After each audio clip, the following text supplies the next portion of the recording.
તારા પયપાનના માધ્યમથી, મારા માધ્યમથી હું આખા જગતના બ્રહ્માંડના જીવોને, જીવ માત્રને પોષણ આપી રહ્યો છું. અને મને ફરીથી પુત્ર ભાવ જતો ન રહે એટલે માયાને બોલાવી અને ફરીથી ભગવાને માને પાછી માયા લગાડી દીધી છે. રાજન, ભગવાનની એક એક બાળ લીલા આગળ વધતી જાય છે. સમય થયો, સંસ્કૃતિ પ્રમાણે જે બાળકનો જન્મ થયો છે એને ક્રમથી બધા સંસ્કાર આપવા પડે. એટલે વસુદેવજીના કુલગુરુ ગર્ગાચાર્યજીને બોલાવવામાં આવ્યા છે નંદ બાબાએ. અને એ સમયે બાળકો ઉપર બધો ઉત્પાત છે એટલે શાંતિથી ગૌશાળામાં ભગવાનના નામકરણનો વિધિ ગોઠવવામાં આવ્યો છે.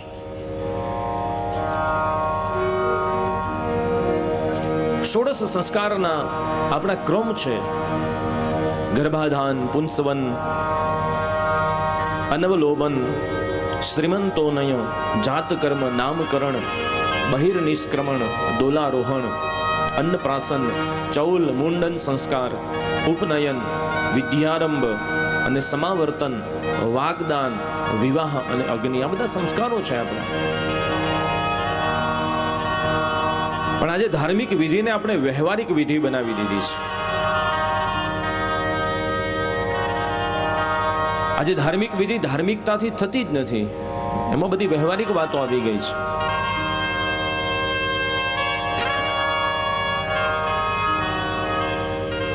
અમેરિકાની ભૂમિમાં પણ જ્યારે માં ગર્ભાવસ્થાને ધારણ કરે ત્યારે ત્યાં એ લોકો મંદિરમાં આવે અને બેબી શાવર ની વિધિ કહે છે. પણ એમાં કંઈક જુદું જ હોય. એ લોકોને ફુગ્ગા મૂકવા ફરજિયાત છે, કેક કાપવી ફરજિયાત છે અને બીજી કોઈ વિધિ ન હોય. જમણવાર હોય પણ ગર્ભની શુદ્ધિકરણની વિધિ છે. એટલે દરેક સંસ્કાર માતા પિતાની જવાબદારી. ફરીથી પેલું વિધાન યાદ રાખવાનું કે આખી બસમાંથી 60 જણા સૂઈ જાય તો ચાલે, પણ સ્ટેરિંગ જેના હાથમાં છે એને ન સૂવું જોઈએ. એટલે જે માતા પિતાની પદવીને પ્રાપ્ત કરવા જઈ રહ્યા છે એમની જવાબદારી છે કે એમનું આવનારું શિશુ તેજસ્વી બને, ઓજસ્વી બને, પ્રભાવી બને, બુદ્ધિશાળી બને. એ માટે થઈને આ સંસ્કારોનું સિંચન જરૂરી છે. ભગવાન જે અનામી છે એનું પણ નામકરણ થઈ રહ્યું છે. જે નિર્ગુણ છે એ સગુણ બનીને આવે, સાકાર બનીને આવે ત્યારે એના પણ નામકરણ થાય છે.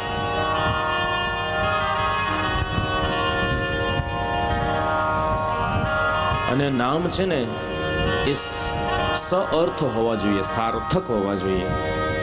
અત્યારે તો ગૂગલ દેવતાની કૃપા છે એટલે ગૂગલમાંથી સર્ચ કરીને માતા પિતાને એવો ક્રેઝ ચડ્યો છે કે નાનું હોવું જોઈએ અને કોઈનું ન હોય એવું હોવું જોઈએ. આમાં બે વાતો કેવી રીતે કરવી? એક તો નાનું હોવું જોઈએ અને બીજું કોઈનું ના હોવું જોઈએ એવું હોવું જોઈએ. એટલે ગમે તેવા નામ રાખે છે.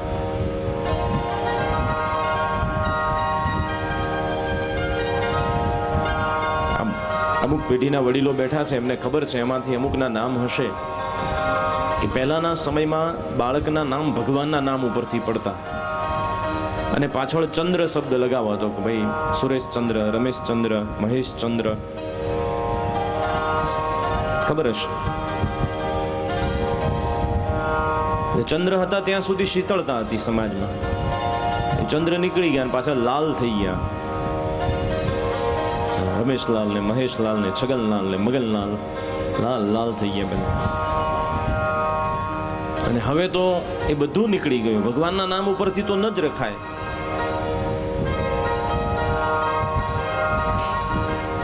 આધુનિક નામ જોઈએ, થોડું ઉચ્ચારણ અંગ્રેજીમાં થવું જોઈએ. તમારી ગેલસા થોડી ખોટી છે. નામ એક સંસ્કારનું વિધાન છે અને એ શાસ્ત્રની પદ્ધતિ અને મર્યાદા પ્રમાણે થવું જોઈએ.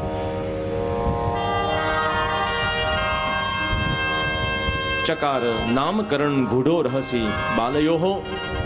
એક ગૂઢ રીતે આ વિધિ કરાવી છે ગૌશાળામાં લઈ જઈને. ગર્ગાચાર્યજીની સન્મુખ રોહિણીજી બલભદ્રજીને લઈને અને યશોદાજી લાલાને લઈને બેઠા છે. પણ પછી બંનેને થયું કે લાવો ને ગર્ગાચાર્યજીની પરીક્ષા કરીએ. એટલે યશોદાજીએ લાલનને રોહિણીજીને આપ્યા છે અને બલભદ્રજીને પોતાની ગોદમાં લીધા છે. એટલે પહેલા જ ગર્ગાચાર્યજી ઓળખી લીધા છે, કારણ કે કૃષ્ણ ન ઓળખાય એવું બને નહીં, ઉપાસક છે એના.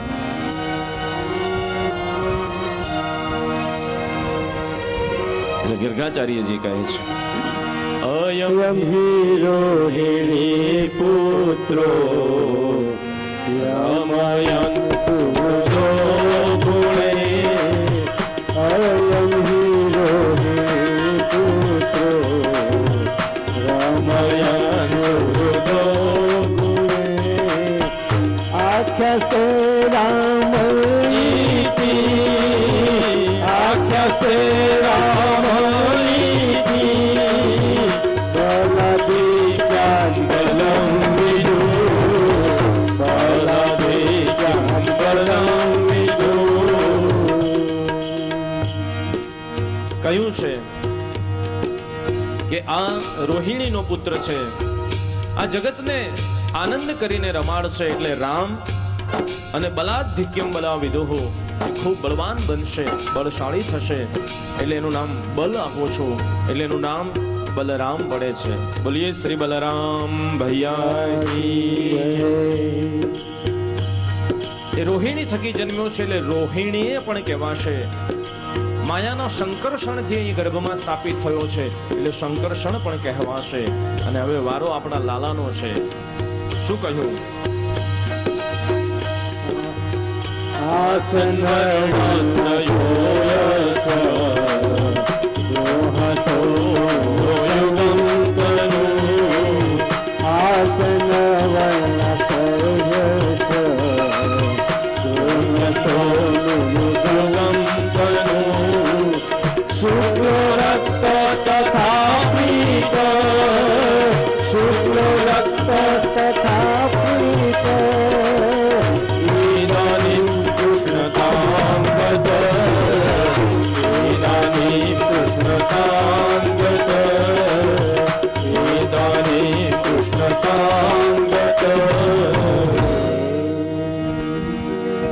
ગર્ગાચાર્યજી કહે છે કે આ પહેલા વિવિધ યુગોમાં ક્રમશઃ શ્વેત, રક્ત અને પીત વર્ણ ધારણ કરીને આવેલો, આ વખતે કૃષ્ણ વર્ણને ધારણ કરેલો. કૃષિભૂર વાચક શબ્દ હણશ્ચ નિવૃત્તિ વાચક તયોરેક્યમ પરબ્રહ્મ કૃષ્ણ ઇત્યભિધીયતે. કર્ષતિ આકર્ષતિ ઇતિ કૃષ્ણ. એટલે આનું નામ હું કૃષ્ણ પાડું છું. બોલીએ કૃષ્ણ કનૈયા. કૃષ્ણ શબ્દનો અર્થ થાય છે સદા, અને અણનો અર્થ થાય છે આનંદ. જે સદા આનંદ આપનાર છે એ કૃષ્ણ છે. અને બીજો અર્થ કર્યો છે વ્યાકરણની દ્રષ્ટિએ, કૃષ ઇતિ રીતિ, એટલે કે જે ખેતી કરે છે એને આપણે કૃષિ કહીએ છીએ. અનકર્ષતિ એટલે આકર્ષે છે. જે વાવતા હશે, જે ખેતી કરતા હશે, કઈ ખેતી? બધી જ પ્રકારની, ભક્તિની, અન્નની, સત્સંગની, સત્કર્મની, એ દરેકને આકર્ષે છે. એટલે કૃષ્ણ છે. ભગવાનના નામકરણ સંસ્કાર થયા છે. ભગવાન નામી નથી રાજન, પણ ભક્તોની ભક્તિને કારણે નામી બન્યા છે. જાનુભ્યામ સહ પાણીભ્યામ, આ ભગવાનનું લીલામાં ધૂર્ય છે રાજા, કે જે આખા જગતને ચલાવે છે ને એ હવે ધીમે ધીમે ધીમે ધીમે ચાલતા શીખી રહ્યો છે. જાનુભ્યામ સહ પાણીભ્યામ, બંને ઢીંચણ અને બંને હાથની હથેળીઓથી ધીમે ધીમે ધીમે ધીમે હવે ભગવાન ચાલતા શીખી રહ્યા છે. ચાર પગે ચાલે છે, હવે થાથા થઈ ઊભા થાય છે, હવે બાલગાડી લઈને ચાલે છે, હવે ભીતનો ટેકો લઈને ચાલે છે, હવે આધાર વિના ચાલતો થયો છે, હવે ચાલતો થયો છે, અને જોત જોતામાં તો રાજા એ દોડતો થઈ ગયો છે.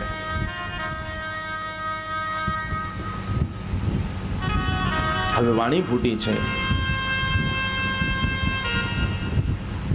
માને પુકારે છે, મૈયા કહે છે. ગોપીઓ કામના બહાને આવે, દર્શન કરવા આવે, અને આવી માનું બધું જ કામ કરી દે. કાલી ગેલી ભાષામાં કાનો જે બોલી રહ્યો છે એને સાંભળીને મંત્રમુગ્ધ બને, બધી ભેગી થઈને કનૈયાને શૃંગાર કરી દે. એના વાકડિયા વાળને તેલથી સજાવે, મસ્ત મોટી ચોટી બાંધી દે, એમાં એક મોરપીંછ ખોશી દે, એવો રૂડો શ્રૃંગાર કરી એક કાળું ટપકું પણ કરી દે, અને એવો ભગવાન શોભે રાજન કે જોતા જ સોહામણો લાગે. પગમાં નાની સરખી ઝાંઝર પહેરાવે, કવિઓના હૃદયમાંથી શબ્દ ઉમટ્યા છે કે આ તારો શ્રૃંગાર કોણ કરે છે? તું કેવો રૂપાળો લાગે છે.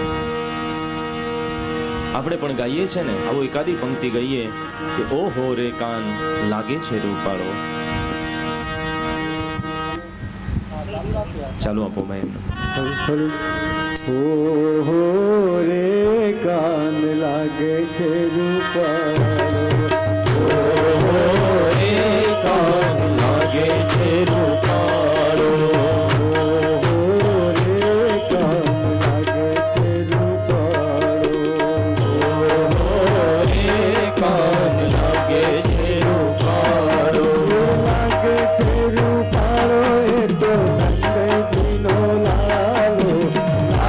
છે રૂપાળો એ તો નંદજીનો લાલો, લાગે છે રૂપાળો એ તો નંદજીનો લાલો, લાગે છે રૂપાળો એ તો નંદજીનો લાલો, લાગે છે રૂપાળો એ તો નંદજીનો લાલો. કાન લાગે છે રૂપાળો, કાન લાગે છે રૂપાળો.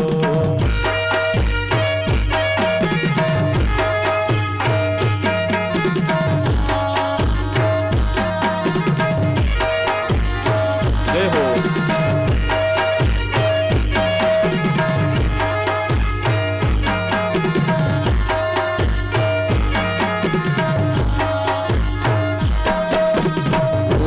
ગોરા મુખડાને જાદુ ભરી આંખડી, ગોરા ગોરા મુખડાને જાદુ ભરી આંખડી, ગોરા ગોરા મુખડાને જાદુ ભરી આંખડી, ગોરા ગોરા મુખડાને જાદુ ભરી આંખડી.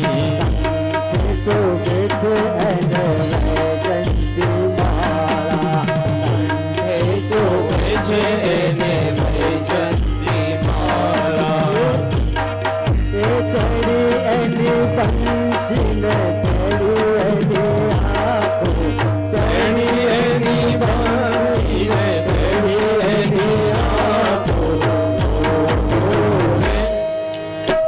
ઓહો રે કાન લાગે છે રૂપાળો, ઓહો રે કાન લાગે છે રૂપાળો. ભગવાનનું અલૌકિક સ્વરૂપ જોઈ રાજન ગોપીઓને પણ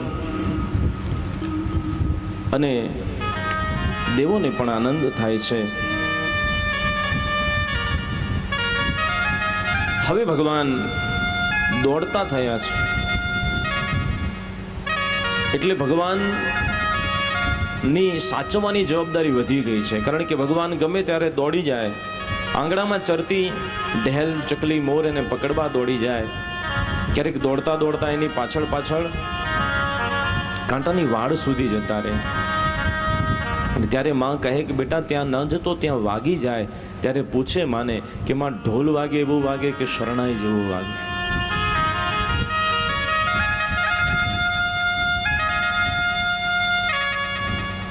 હવે લાલાની નટખટ લીલા શરૂ થાય. રાજન, ભગવાન હવે આંગણામાંથી ઘરની બહાર જ્યારે નીકળ્યા છે ત્યારે એના જેવડા એની ઉંમરના બાળકો સાથે મિત્રતા થઈ છે.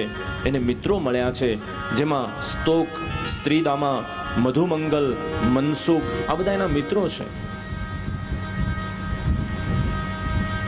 એક દિવસ મિત્રોની સાથે જ્યારે ભગવાન રમી રહ્યા છે,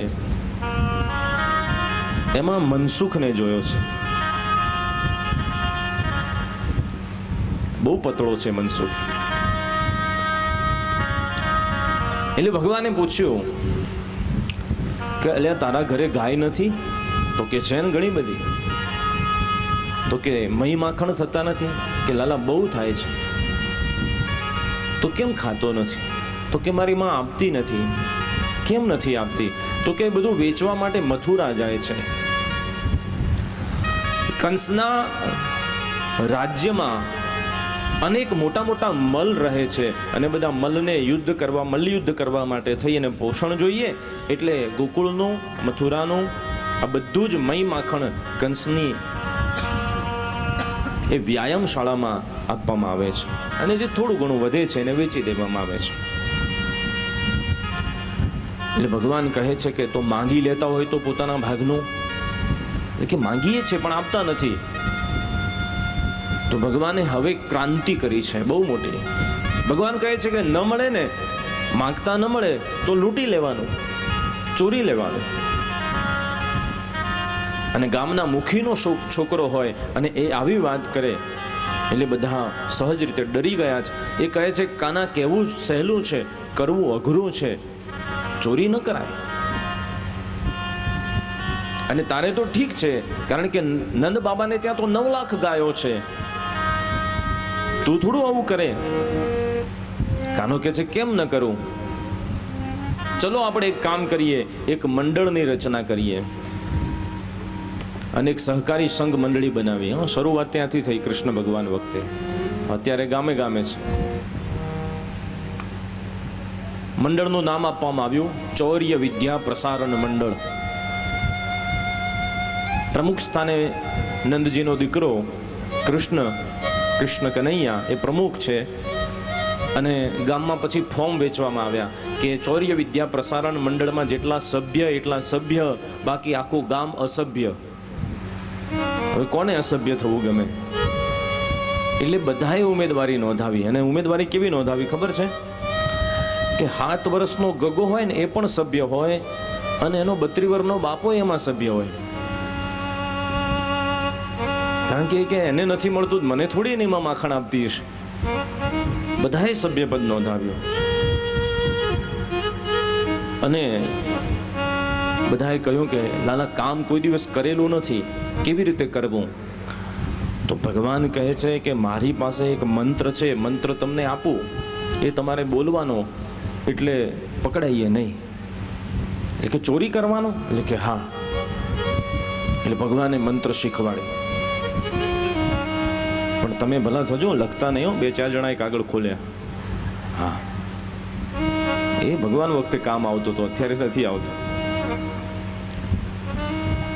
તો ભગવાને કહ્યું કફલમ કફલમ કફલમ બોલવાનું. તો કફલ ઋષિની કથા છે શાસ્ત્રમાં. ભગવાન કંઈ ગપ્પા મારે નહીં.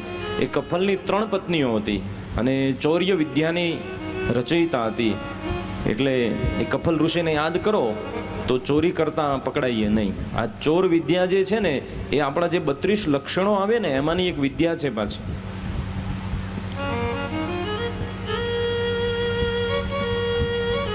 કારણ કે વિદ્યા જે તે સમયે રાજા બનતા ને એને ભણવી પડતી. એટલા માટે ક્યાંક ન્યાય કરવો હોય તો ચોર કેવી રીતે ચોરી કરે છે એ ચોરની બુદ્ધિથી વિચારે તો ન્યાય કરી શકે. એટલા માટે ભણવામાં આવતી. તમે બીજો અર્થ ના સમજતા. આપણા શાસ્ત્રમાં બધી ઘણી બધી વાતો છે. તો બાળ મિત્રોને મંત્ર કંઠસ્થ થઈ ગયો છે. કફલમ કફલમ કફલમ કફલમ.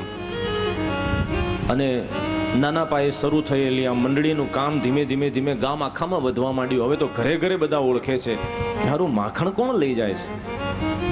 કારણ કે એ સમયમાં ઘરમાં તાળા તો હતા નહીં, સાંકળ ચડાવીને જવાનું. એટલે હવે ખબર પડી ધીમે ધીમે બધાને કે આ બધાનો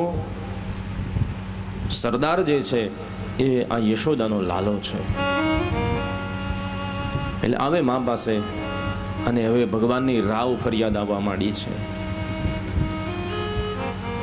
યશોદાજીને કહે છે, યશોદાજી કે કોઈ કાળે માનવું જ નહીં, કારણ કે મારા ઘરમાં એટલા મહી માખણના મટકા ભરેલા છે ને કોઈ દિવસ મોઢામાં નાખતો નથી, તારા ઘેર આવીને ચોરી કરી જાય.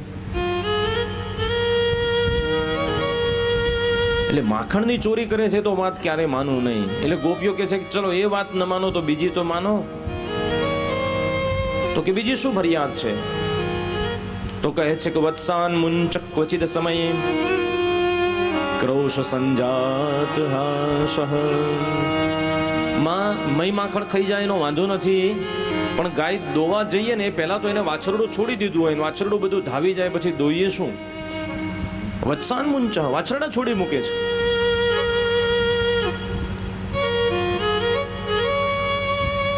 અમારા દધી પાયા દહીં માખણ જે હોય એ બધાના માટલા ફોડી નાખે છે. માં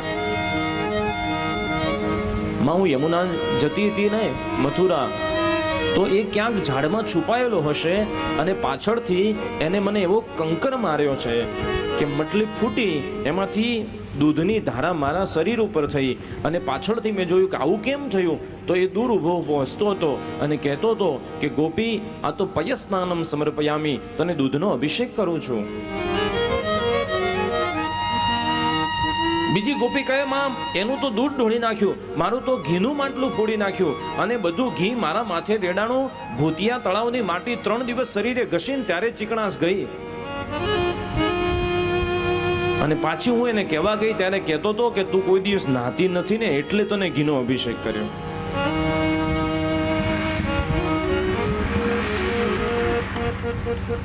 માં કહે છે હવે બીજી શું ફરિયાદ છે, બધી એક સાથે કરી દો. ત્યારે ગોપીઓ કહે છે કે મરકાન ભોક્ષ્યન, પોતે ખાઈ લે, મિત્રોને ખવડાવી દે, પછી વધેલું માખણ છે ને માકડાઓને વાંદરાઓને પણ ખવડાવે ભેગા કરીને. ભગવાન કહે છે કે રામ અવતારમાં તમે ખૂબ સેવા કરી, રાક્ષસોનો માર ખાધો, હવે માખણ ખાઓ. એટલે ઋણ પૂરું કરે છે. બીજું વિભજતી છસન ચિન્નાતિ ભાંડમ ભિનત્તિ, માનાથી આગળ અટકતો નથી, અમારા માટલાય ફોડી નાખે છે. માં કે એ ખોટું છે. એટલે માએ લાલાને બોલાવ્યો. આ બધું પાછળથી દરવાજા પાછળ ઉભો ઉભો સાંભળતો હતો. માં કે છે લાલા, એટલે અંદરથી બૂમ પાડી, માં મને બોલાવ્યો? હા આવ્યો. નીચું મોઢું કરીને ઉભો રહ્યો. કહે છે શું થયું માં? તો કે બધી તારી રાવ ફરિયાદ આવે છે કે તું વાછરડા છોડી દે છે. એટલે માં આ બધાની વાત તું સાંભળીશ નહીં, આ બધી ખોટી છે. તું મને કે માં, હું ભૂખ્યો થયો હોઉં તો મારે તારી પાસે આવું અને હું પયપાન કરું, એમ વાછરડું ભૂખ્યું થાય તો એની મા પાસે મોકલું, એ મારી ભૂલ છે માં? એ પણ નાનું છે, મારા જેવડું છે. અને આટલી નાની ઉંમરમાં આવડી મોટી સમજ છે ને, એટલે માં તો તરત જ વારણા લે છે કે વારી જાઓ લલ્લા, કેટલી ઊંડી સમજણ છે, આવું જ કરજે, તું તાર છોડી દેજે વાછડા બધા. ગોપીઓ કે છે કે વાછડા છોડે, પણ આ તો છે ને સવારમાં મારા છોકરાઓને ચીટિયા ખણી ખણીને જગાડે, છોકરું જાગે કામ ક્યાંથી થાય ઘરમાં? બહુ કનડે છે તારો કાનો રે યશોદા મૈયા, બહુ કનડે છે તારો કાનો, બહુ કનડે છે તારો કાનો રે યશોદા મૈયા, બહુ કનડે છે તારો કાનો. સુતલા બાળ મારા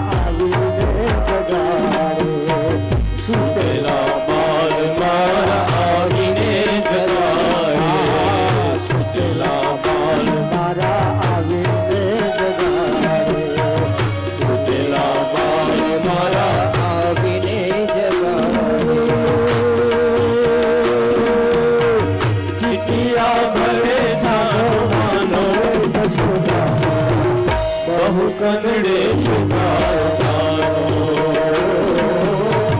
બહુ કનડે છે તારો કાનો રે યશોદા મૈયા, બહુ કનડે છે તારો, બહુ કનડે છે તારો કાનો. માં છોકરાને જગાડી દે ચીટિયા ખણી ખણીને. એટલે માએ ફરીથી કાના સામું જોયું, આવું કરે છે? તો કે માં, તેને બાબાએ શું શીખવાડ્યું છે કે પેલા સૂરજ દાદા ઉગી જાય ને એ પેલા જાગી જવું પડે ને. હા, હવે એનું છોકરું મોડા સુધી સૂઈ રહે તો એને કેવી અસર થાય માં, એટલે એ નથી શીખવાડતી, પણ મારે તો શીખવાડવું પડે ને, હું મુખીનો દીકરો છું. ફરીથી માએ વારણા લીધા કે એસા એ કર્યો લલ્લા. ગોપી જે કંઈ ફરિયાદ કરે ત્યારે માં કહે છે કે હરી ગોપીઓ, તમે મને ખોટી રાવ ફરિયાદ કરી રહ્યા છો, તમે ખોટું મારા કાનાને ચોર ચોર કહીને એને ગાળી દઈ રહ્યા છો. મારો કાનો આવું કરે નહીં. યશોદાજી કહે છે કે ગારી નાહી દીજો મોઈ, ગરીબ નીકો જાયો હે. હું ગરીબડી છું, ઘણી ઉંમરે મને આ દીકરો ભગવાને દીધો છે, ગારી નાહી દીજો સખી. એને ગાળો ના આપશો, તમે ચોર કહીને એને ભાંડશો નહીં, કાલે એને સગપણ કેમ થશે? અને તમારી વાત મહી માખણની છે ને, તો મહી કી મટુકિયા કુઠરી ભરી હે મોરી. મહી માખણની મારા ત્યાં તો ભંડાર ભરેલા છે. मैं तो कहूं जातन पे नाही तरसायो है, मही की मटुकी आंगन में भरी है, तोल तोल लीजो जेको जेतो खायो है. જેનો જેટલું જેટલું ખાધું છે ને એના કરતા ડબલ તોલી તોલીને રોજ લઈ જજો, પણ મારા છોકરાને કોઈ ચોર ન કહેતા. એટલે ભગવાન તો નિર્દોષ છૂટ્યા.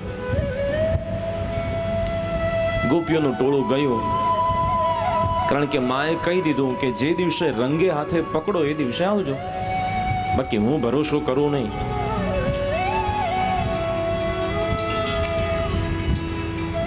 એટલે માએ શીખવાડ્યું ગોપીઓને કે આ નાના સરખા છોકરા, થોડી તમે બુદ્ધિ વાપરો, માખણને ઊંચું શીકે લટકાડો. એટલે ગોપીઓએ હવે માખણને ઊંચે શીકે લટકાડવાની શરૂઆત કરી છે. તો શીકે લટકાડે એટલે ભગવાન એની પણ તૈયારી છે. જે 20 વર્ષના હોય, 32 વર્ષના હોય નીચે ગોઠવાય, એનાથી થોડા નાના હોય ઉપર, એનાથી થોડા નાના ઉપર, અને પછી રાજાધિરાજ સૌથી ઉપર ચડે અને ત્યાંથી શીકેથી મટકું ઉતારે અને પછી ફરીથી બધાને પ્રસાદી વેચાય. એટલે ગોપીઓની આ કળાએ કારગત ન નીવડી, પણ એક ગોપી એવી હોશિયાર, એ કે છે કે આ બધાનું લઈ જાય, મારું લઈ જાય તો હું માનું ખાચો છે. એટલે સરસ મજાનો આ વલોણા કરી માખણની બધી મટકીઓ ભરીને શીકે લટકાડી, અને એટલું જ નહીં, એની ઉપર થાળી મૂકીને થાળીમાં પાણી ભર્યું. અને આજે નવરી છે એટલે સરસ મજાની ઇલાયચી નાખી અને પૂરણપોળી બનાવી, અને ભાવતી હતી બહુ, એટલે 2-4 વધારે ખાઈ લીધી. અને શિકાની નીચે જ ખાટલો મૂકી અને ત્યાં જ થોડી વાર બેઠી, અને પૂરણપોળીની અસર તો થાય ને, હા, આંખો ઘેરાવા માંડી. એટલે એને થયું કે બપોરનો વિશ્રામ તો કરવો જ પડશે, એટલે એ તો શાંતિથી આરામ કરવા માંડી છે.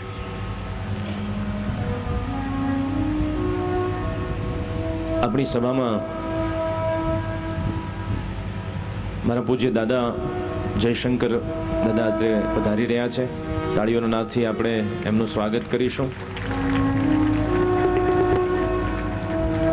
અત્રે જે લોકો છે બધા લગભગ દાદાથી પરિચિત છે.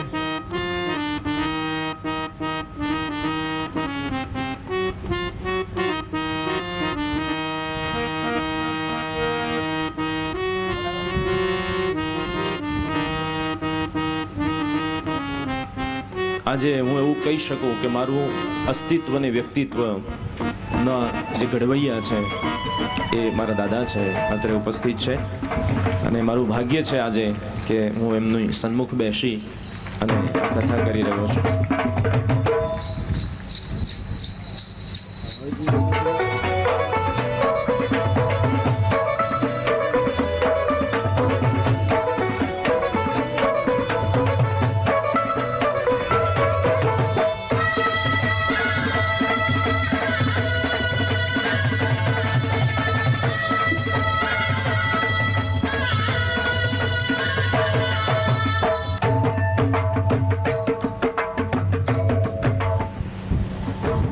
બોલીએ શ્રી કૃષ્ણ કનૈયા લાલ કી જય. એટલે બરાબર આ પૂરણપોળી ખાટલો પાથરીને સૂતી છે અને કોઈએ સમાચાર આપ્યા કે આજે આ ઘરમાં વલોણા થયા છે. કારણ કે દરેક ઘરનો સભ્ય પાછો એમાં સભ્ય છે. એટલે લાલા એન્ડ કંપની ત્યાં આવીને 2-4 જણાએ કહ્યું કે લાલા આજે અઘરું લાગે છે, કારણ કે બરોબર બંદોબસ્ત થઈ ગયો છે. લાલો કહે છે કે આમાં ચિંતા ક્યાં છે, આપણું પિરામિડ ઊભું કરો. પિરામિડ ઊભું થયું. લાલાએ ઉપર ચડીને જોયું તો આને તો પાકો બંદોબસ્ત કર્યો છે કે થાળી છે, એમાં પાણી છે. એટલે બધા મૂંઝવણમાં છે કે ભાઈ સરદાર આપણો જે છે એ અસરદાર છે, પણ આજે એ મૂંઝાય છે. એટલે કે લાલા રહેવા દે ભાઈ, આપણે ઝેરના પારખા કરવા નથી, પકડાઈ જઈશું, આ અહીંયા જ પડતું મૂકીએ. લાલો કે એમ થોડી હાર મનાય, એ જ ગોપી છે તો હું એક આનો છું. એટલે પછી કંઈક મોટી વિચારસરણી કરી અને એક જણાને ઈશારો કર્યો, તું દોડ યમુનાજીમાં અને જઈને કમળ લઈ આ. લાલાની આજ્ઞા થઈ, દોડીને કમળ તોડવામાં આવ્યા છે. નાળ સાથે, કમળની આખી નાળ હોય છે એની સાથે લાલાને અંબાવવામાં આવ્યો. લાલાએ હાથમાં લીધું કમળ, કમળને તોડ્યું, એને આમ રાજાની અદાથી સૂંઘ્યું અને ગોપાળના જે ગોપાલકાઓ છે એના બાળકો બધા એને પ્રસાદીની જેમ વહેંચી દીધું. અને પછી જે નાળ છે ને એને થાળીમાં મૂકી અને એની બીજી બાજુનો જે છેડો છે ને ત્યાંથી ફૂંક મારી અને પાછી ખેંચી અને પાણીની ધારા નીચે થવા માંડી. હવે વિચાર કરો કે આ બંકનાળનો સિદ્ધાંત ત્યાંથી જ આવતો હશે ને, સૌથી પહેલા એને જ શોધ્યો હશે આ. અને પાણી ખાલી થયું બધું, સાચવીને થાળી ઉતારી અને પછી બધાને માખણ આપ્યું. અને પેલી પૂરણપોળી તો સૂતી જ હતી હજુ, ઇલાયચી નાખેલી ને બરાબર, જાયફળ વાયફળ નાખીને. એટલે આ બધા ખાઈ પરવારીને પહોંચ્યા અને પછી જ્યારે અચાનક જાગી ત્યારે કે એના પગમાં પાણી. એટલે એને થયું કે મારા ઘરમાં પાણી કોણ ઢોળી ગયું. અને ત્યાં યાદ આવ્યું કે મેં થાળીમાં પાણી ભર્યું હતું. આમ ઉપર જોયું તો થાળી તો છે, શીંકે હાસ થયું. ઉપર ચડીને જોવે તો કે સત્યાનાશ, આ તો આમાંથી માખણ ચોરી ગયા. ગોપી અંધારામાં માખણ મૂકે તો કાનો જાય, અજવાળું થઈ જાય. અને કોઈ પણ કાળથી માખણ ચોરાઈને ચોરાય. હવે તો યમુનાના કિનારે ગોપીઓ ભેગી થાય ને તો માખણ ચોરીની જ વાત હોય. કોઈ ગોપી કહે છે કે મારા ઘરે આવ્યો એ દિવસે મારે વલોણા થયેલા નહીં, એટલે આખા ઘરમાં પાણી ઢોળ્યું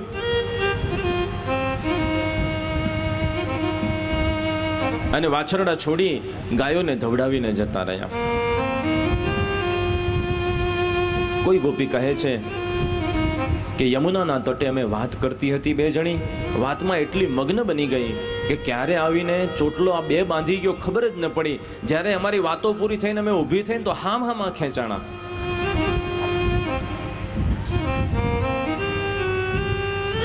એક ગોપી કે મારી વાત તો શું કરું તમને. એને ક્યાંકથી ખબર પડી કે મેં આજે લાડુ બનાવ્યા છે. મારા છોકરાને એવો સમજાવ્યો કે હું તને કહું તારે રડવાનું, તારી માં તને કેટલા લાડુ આપે છે? તો કે છે કે વધીને 2. તો કે હું તને 4 આપીશ. કાનો ઘરમાં આવ્યો, મને ખબર નહીં કે એનું બધું પૂર્વ આયોજન હશે. જેવો ઘરમાં આવ્યો એટલે આવતા જ મને ખબર પડી કે હવે મારું કંઈક અમંગળ થવાનું છે. એટલે મેં એને કહ્યું શું કામ આવ્યો છે? તો કે મને ખબર પડી કે તું લાડુ બનાવે છે, મને બહુ ભાવે છે. એટલે મેં તરત કહ્યું કે તારી યશોદાને કે બનાવી દેશે. હજુ અમારી વાત ચાલે ને ત્યાં તો મારો ગોગો રોતો રોતો આવ્યો. અવાજ ઓળખ્યો એનો મેં. એટલે હું ઊભી થઈને ગઈ, પણ પછી મને યાદ આવ્યું કે લાડુ, એટલે મને એવું થયું કે ચોરને જ ચોકી સોંપી દઉં તો ચોરી થોડી થાય. એટલે મેં વળી ભોળી અને એમ કીધું કે કાના આ ઘરનું ધ્યાન રાખજે, મારો છોકરો રડે છે, હું આવું છું. તો ગઈ. પેલાને પૂછું તો કંઈ કહે જ નહીં. અને આ તરફ એને પાછળની બારીથી આખી ટીમને લાડુ વેચી દીધા. અને મારા છોકરાને 4 લાડુનું કહ્યું તો એ પાછળ સંતાડી દીધા. હું જેવી આવી એટલે મને કહે છે કે તે બહુ વાર લગાડી, મારી માં રાહ જોતી છે, આ તારું ઘર જોઈ લેજે, હું જાઉં છું. બહાર નીકળી મારા ગગાને 4 લાડવા આપીને મુઠ્ઠીઓ વાળીને દોડ્યો. મેં જોયું કે લાડુ તો એ કે છે જ નહીં. એટલે હું એની પાછળ દોડી, એ કાના મારા લાડવા ક્યાં? એટલે કે મને એમ કે છે કે તે એવું કહ્યું હતું કે મારા ઘરનું ધ્યાન રાખજે, લાડવાનું થોડું કહ્યું હતું તે. તાર કેવું જોઈએ ને, ભૂલ તારી છે.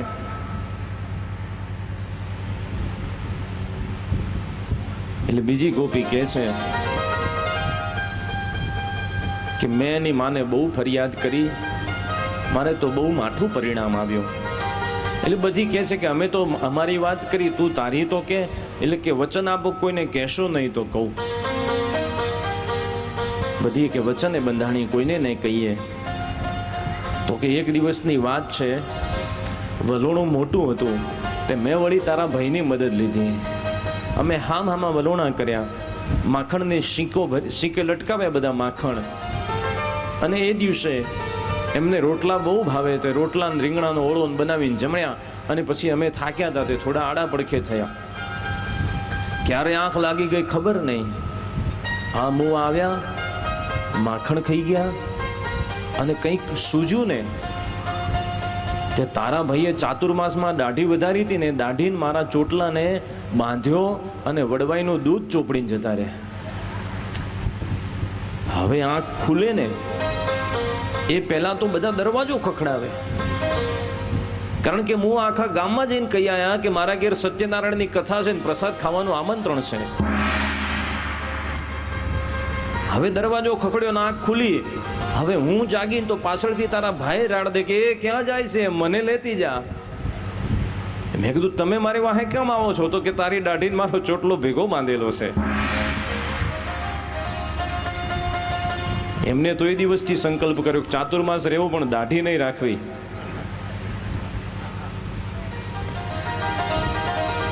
અને એ દિવસ ક્યાંક આડા હાથે કાતર મુકાણી, કાતરે જડે નહીં.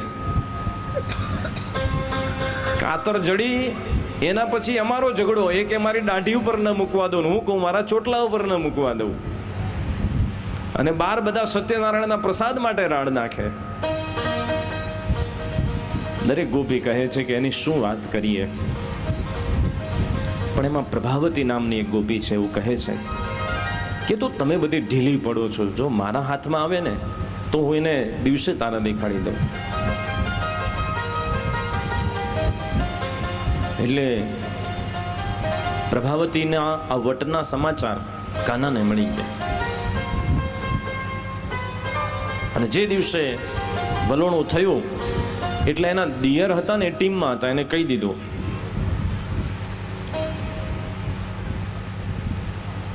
એટલે આવ્યા લાલાયન કંપની પ્રભાવતીના ઘરમાં. આ બાજુ એ પાણી ભરવા ગઈ, શીંકે લટકાવેલું માખણ, અને ઘણા સમયથી વેચવા પણ નહીં જવાનું હોય એટલે ઘણો સ્ટોકમાં પડ્યું હતું. ખવાય એટલું ખાધું, માકડાઓને ખવડાવ્યું. બધા કહે છે કે હવે નહીં ખવાય કાના, તો કંઈક કામ કરો. આ ગોપી છે ને આળસુ છે, લીપણ તૂટી ગયું છે, લાવો માખણથી ગાર કરી દઈએ. આખા ઘરને માખણથી લીપ્યું અને પછી ઉમરા ઉપર ચોપડ્યું, દરવાજે હાંકળ દીધી અને બે હાથ જોડી અને ઉમરાને લાલાએ પગે લાગીને કીધું કે હે ઉમરા દેવ, ઘરધણીનું ધ્યાન રાખજો. હવે મારા માથે, પ્રભાવતીના માથે બે માટલા, હાંકળ ખોલી અને જેવો પ્રથમ પ્રવેશ મંગલ કર્યો, માખણમાં પગ લપસ્યો ને એટલે સીધી સડસડાટ કરતી હામી દિવાલે. એટલે એક તો વટ હતો અને એમાં પાછો મણકો ભાગ્યો એટલે વટ વધી ગયો. એટલે હવે તો ન છોડું, ગાંઠ વાળી દીધી. આખી રાત જાગીને બીજું માખણ ભેગું કર્યું અને સમાચાર મોકલાવ્યા કે હવે એનામાં તાકાત હોય તો આવી જાય. અને પાણિયારાનું માટલું સંતાડી ઘરને આડું કરીને સંતાઈ ગઈ.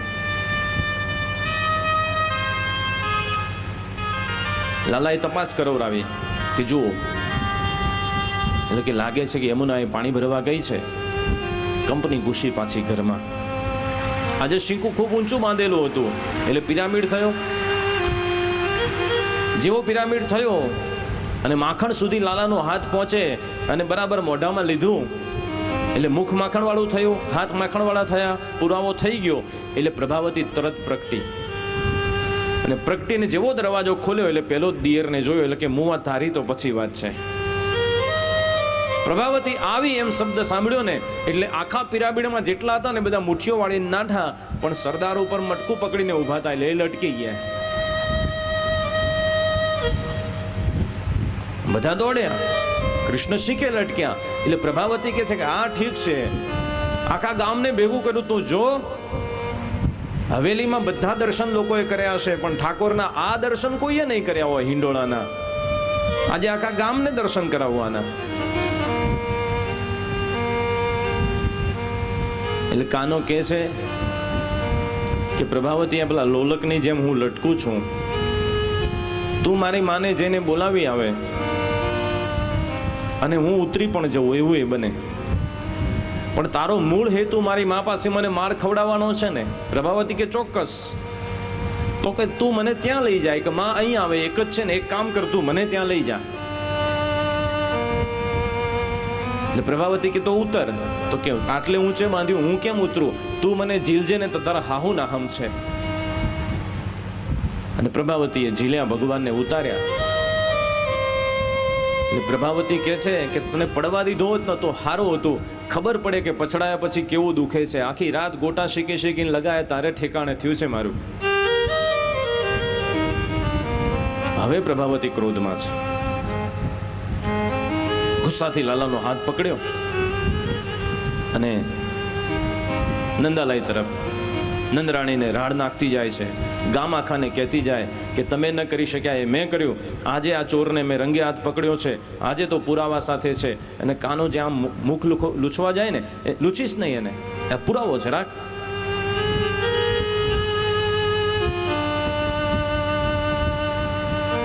અને કાનાને થયું કે આજે તો ખરેખરી થઈ છે.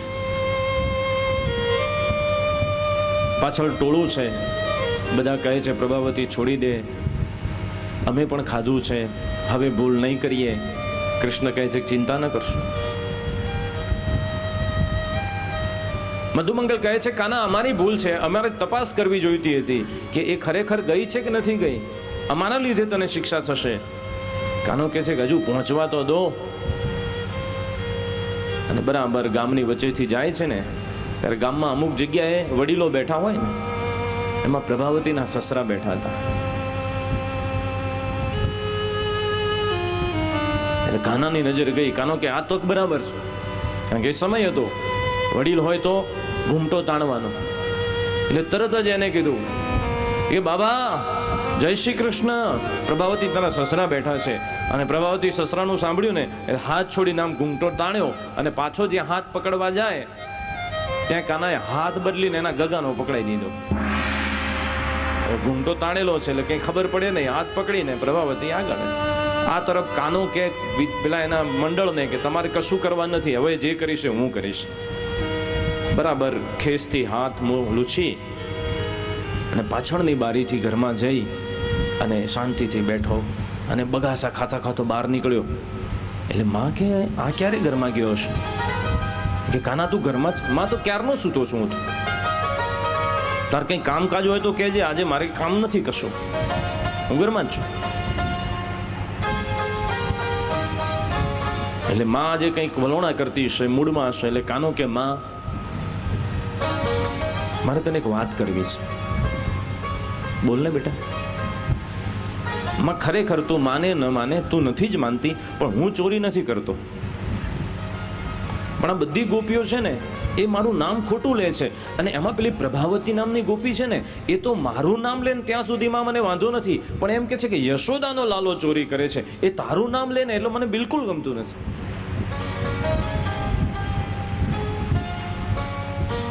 માં મને તો એવું લાગે છે કે હું છટકી ગયું છે.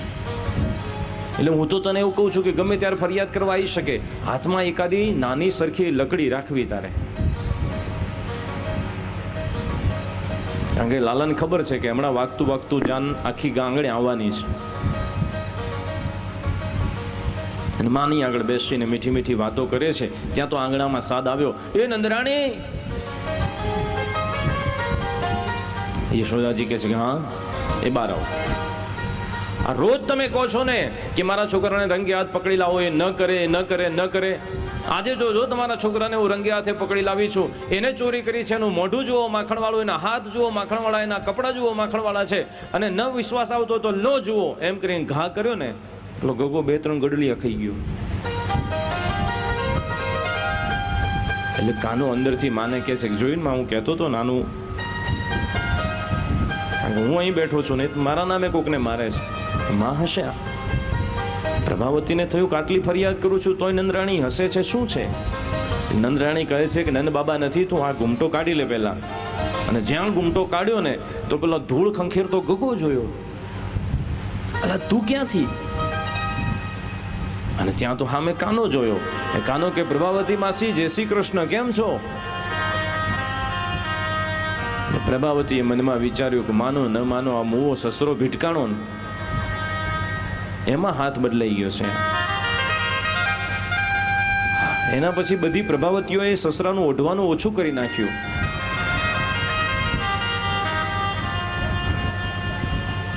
હા, ત્યાંથી શરૂ થયું.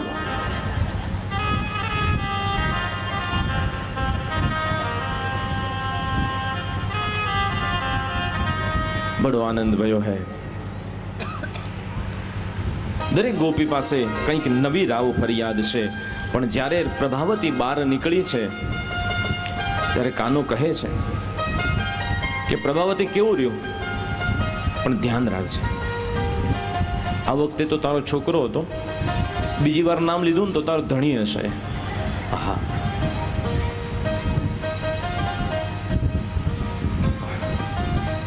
એક ગોપીને તો એવું થયું કે કાનો 5 જણાને લઈને માખણ ખાવા ગયો. ગોપીને ખબર પડી. ગોપીએ પેલા 4 જણાને કાઢી મૂક્યા અને કૃષ્ણને ઘરમાં પૂરીને બહારથી સાંકળ દઈ દીધી.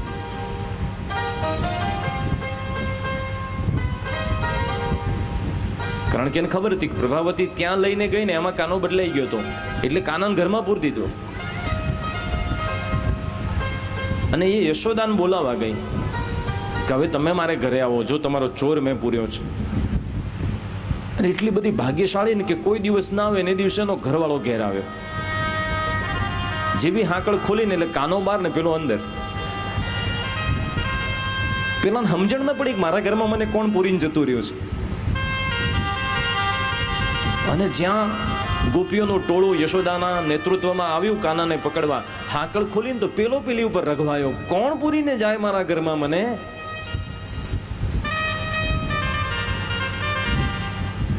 આ પકડાય થોડો. પણ શાસ્ત્રમાં જે આ બધી વાતો લખી છે એ સ્થેય યોગ સંતો એનો અર્થ કરે છે. સ્થેય યોગ છે. ભગવાને ચોરી કરી છે, પણ શાની કરી છે? મનની ચોરી કરી છે, પ્રેમની ચોરી કરી છે. અને ભગવાન જે લઈ ગયો છે ચોરી ન જ કહી શકાય. શાસ્ત્રના સિદ્ધાંતને જો આપણે અનુભવીએ તો આપણને લાગે કે ચોરી નથી. કોઈ પડોશીના ત્યાંથી તમે વાહન લાવ્યા છો, કોઈ વસ્તુ લાવ્યા છો, અને પડોશી આવે ને એ વસ્તુ એની પોતાની લઈને જતું રહે તો તમે એમ કહો છો મારા ઘરમાંથી એને ચોરી કરી? કોની હતી એ વસ્તુ? એની છે. તો જગત કોનું છે? ઈશ્વરનું છે.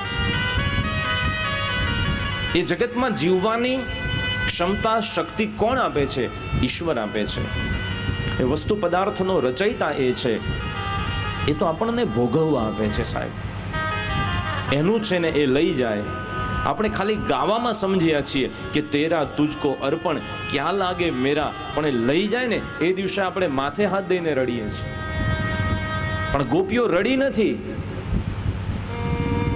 કારણ કે ચોરીમાં 4 વાતો હોય. સંતો અર્થ કરે છે. એક તો જે ચોરી કરવા આવે ને સ્વાર્થી હોય. આમાં કૃષ્ણનો સ્વાર્થ નથી, કારણ કે કૃષ્ણના ઘરે તો 9 લાખ ગાયના દૂધણા છે, પણ એને ક્રાંતિકારી પગલું ભર્યું. હું શબ્દ વાપર્યો મેં. એનું કારણ કે એ સમયે સમાજનું કુપોષણ જે હતું એ કુપોષણ મટાડવા માટે થઈને ભગવાને આ કાર્ય કર્યું છે. કારણ કે એ વખતે પણ સમાજમાં હતો કે ધનિક અને મધ્યમ વર્ગ વચ્ચે મધ્યમ વર્ગ પીસાતો હતો. આજે જેમ ખેડૂતને પોતાની ઉપજ, પોતાના પાકનો ભાવ ન મળે તો એ ખેડૂત ઉપર શું વીતે છે ખેડૂતને ખબર છે. કેટલું કષ્ટ સહન કરીને એ ધરતીપુત્ર એમાંથી અન્ન ઉગાવતો હશે. પશુપાલન કરતા વ્યક્તિને કેટલો પુરુષાર્થ થતો હશે એ જાણે છે. પણ સાચી કિંમત એને નથી મળતી. અને કંસના રાજ્યમાં રહેલા જે મલ્લ હતા એ પ્રજાને રંજાડવાને, ડરાવવામાં કામ આવતા હતા. અને ગામના બાળકો એનાથી વંચિત રહેતા હતા. એટલે ભગવાને આ ક્રાંતિકારી પગલું ભર્યું છે. આપણે કહેવત કહીએ છીએ ને કે ઘરના છોકરા ઘંટી ચાટે અને ઉપાધ્યાજીને આટો. એટલે બાળકો તમારા કુપોષણથી પીડાઈ રહ્યા છે ને તમે આમ મય માખણ બીજાને આપી રહ્યા છો. એટલે ભગવાનનો સ્વાર્થ નથી અહીંયા. બીજું, ચોરીમાં શું હોય કે જે ચોરી કરવા જાય લગભગ એકલો જાય, અને ભગવાન તો 50નું ટોળું લઈને જાય છે. અને એનાથી મહત્વની વાત કે જેના ત્યાં ચોરી થાય એ નિરાશ થાય. રાજી થાય કોઈ દિવસ બન્યું છે એવું તમારે સોસાયટીમાં છેલ્લું ઘર તૂટ્યું હોય ને પછી ઘરે આવીને કે લો આ પેંડા અમારે ગઈકાલ ચોરી થઈ ગઈ, મજા આવી ગઈ, બધું લઈ ગયા, તિજોરીએ તોડી નાખી, હા સરસ પેંડા ખાઓ, એવું બને કોઈ દિવસ? મજા આવે એને? પણ ગોપીઓને મજા આવે છે. એકબીજાને કહે છે. જેના ત્યાં નથી જતા એને એમ થાય છે કે પ્રભુની હજુ હું પ્રિય પાત્ર નથી બની, કે ભગવાન મારે ત્યાં નથી આવ્યા. અને ચોથી વાત કે જે ચોરી કરતો હોય ને એને જગત ક્યારે પ્રેમ ન કરે, એને તિરસ્કાર આપે. કોઈએ કૃષ્ણને તિરસ્કાર્યા નથી. એટલે આ ચોરી ન કહી શકાય, તે યોગ છે.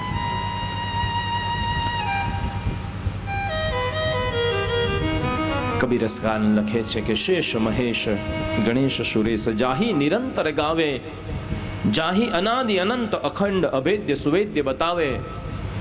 નારદ છે શુક વ્યાસ રટે, પછી હારે તો પુનિ પાર ન પાવે. તાહે આહિર કી છોહરિયા છછિયા ભરી છાછ પે નાચ નચાવે. આ ગોપીઓની સામે ભગવાન નાની ગોપી બનીને રૂમઝુમ રૂમઝુમ નાચે. એનું કામ કરી દે, એને પ્રેમ કરે.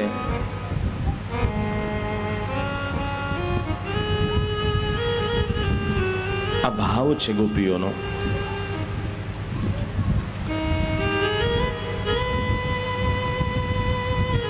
નવમા અધ્યાયમાં ભગવાન કથા કહી છે કે ભગવાને એકવાર માટી ખાધી છે. માને ખબર પડી, માએ મુખ ખોલાવ્યું, ફરીથી માને બ્રહ્માંડનું દર્શન કરાવ્યું છે. એકવાર માએ વલોણા કરીને માખણ તૈયાર કર્યું છે. ભગવાન પયપાન કરી રહ્યા છે અને એ સમયે ચૂલા ઉપર ગંગી ગાયનું દૂધ મૂકેલું છે, એ ઉભરાણું છે. એટલે મા લાલાને પછી પાનમાંથી છોડાવી નીચે મૂકી અને જે દૂધ ઉભરાણું છે એને ઉતારવા ગયા છે. લાલાને ખોટું લાગ્યું અને ક્રોધમાં લાલાએ જે ખાંડણીઓ હતો ને એ મોટા માટલા ઉપર નાખ્યો અને આખા ઘરમાં રેલમછેલ થઈ ગયો. મને ક્રોધ આવ્યો છે કે ગોપીઓની વાત નથી માનતી, પણ આજે મારા ઘરમાં લીલા કરી છે એટલે માનવી જ પડે. બહુ પ્રચલિત પ્રસંગ છે. અને માએ એમને દામણેથી લઈ ખાંડણીએ બાંધ્યા છે.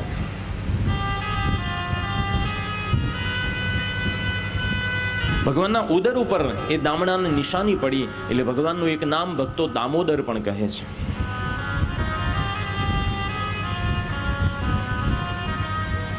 ભગવાન એ ખાંડણિયાની સાથે આંગણામાંથી પસાર થાય છે. બંને વૃક્ષની વચ્ચેથી નીકળે છે. યમલાર્જુનના બંને વૃક્ષો છે. ભગવાન થોડું જોર કરે અને બંને વૃક્ષો ધરાશાયી થાય છે.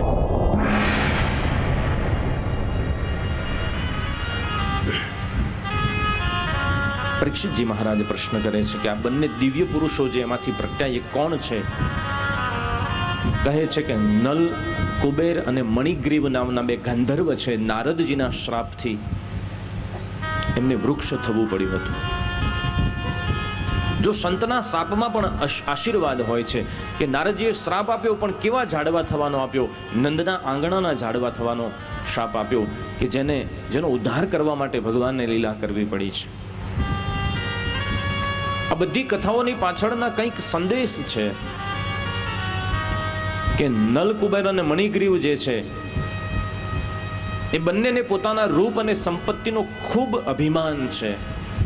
અને આજે આપણે જોઈ રહ્યા છે નવી પેઢીમાં દૂષણ ઘૂસી ગયું છે.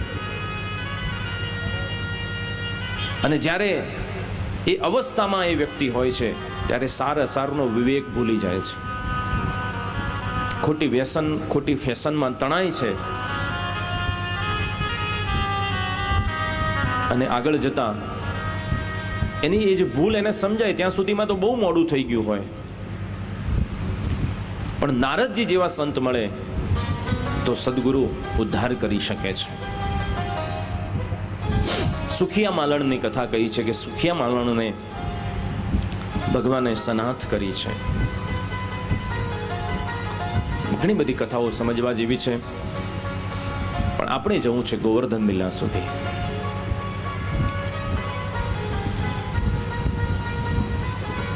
સુખદેવજી મહારાજ કહે છે કે રાજન, વનમ વૃંદાવનમ નામમ પશવ્યમ નવકાનનમ ગોપ ગોપી ગવામ સેવ્યમ પુણ્યાદિ તૃણવીરુધમ. આ તરફ ઉત્પાત વધતાની સાથે નંદ બાબાને થયું છે કે હવે આ ભૂમિ છોડી દેવી છે. એટલે બધાની સાથે મંત્રણા કરી અને નક્કી કર્યું કે બાજુમાં વૃંદાવન છે, એ વૃંદાવનમાં જઈને આપણે નિવાસ કરીએ. બધો સરસામાન બાળકોની સાથે બળદગાડામાં ભરવામાં આવ્યો છે અને આખું ઘર ગોકુળ છોડી અને બધા વૃંદાવનમાં નિવાસ કરે છે. આ વૃંદાવનની પવિત્ર ભૂમિમાં 3 નાની નાની ટેકરીઓ છે, 3 પર્વતો છે. એક બરસાનાનો પર્વત છે જ્યાં ભગવાનની આહ્લાદીની શક્તિ રાધાજી રહે છે. બીજો જે પર્વત છે એ શ્રી ગોવર્ધનજી છે. અને ત્રીજો જે પર્વત છે એ નંદગાંવ છે. આજે બરસાનાની ટેકરી છે એને બ્રહ્માનું સ્વરૂપ કહેવાય છે. અને બ્રહ્મ વૈવર્તક પુરાણની અંદર એવી કથા છે કે બ્રહ્માજીએ કૃષ્ણ અને રાધાના લગ્ન કરાવેલા છે. આ પર્વત બ્રહ્માજીનો છે. શ્રી ગોવર્ધનજી એ તો સ્વયં ભગવાન વિષ્ણુનો અવતાર છે. અને નંદગાંવની જે ટેકરી છે ત્યાં જઈ અને નંદગાંવની ટેકરીમાં પશુપાલકો પશુચારણ કરે છે એટલે ત્યાં પશુપતિનાથ ભગવાન મહાદેવજીની ટેકરી માનવામાં આવે છે. એ શિવજીનું સ્વરૂપ છે એટલે બધા આવ્યા છે શિવજીના શરણે નંદગાંવમાં આવીને વસ્યા છે. ભગવાનની પૌગંડ અવસ્થા થઈ છે. માને કહે છે માં મારે પણ ગાયો ચરાવવા જવું છે.